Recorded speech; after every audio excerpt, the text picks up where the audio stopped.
Yellow mga katigangan. First break. Ito yung salt of the day. Ewan ko kung ano ito. Akala ko pansit ito dati. Kanina. Ito. Hindi pala.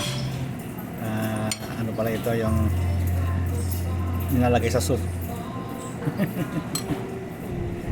Ayan yung salt of the day. Yung masetas ng kapitbahay andyan. Yung kulo andyan. Yung itlog mo andyan. Slice.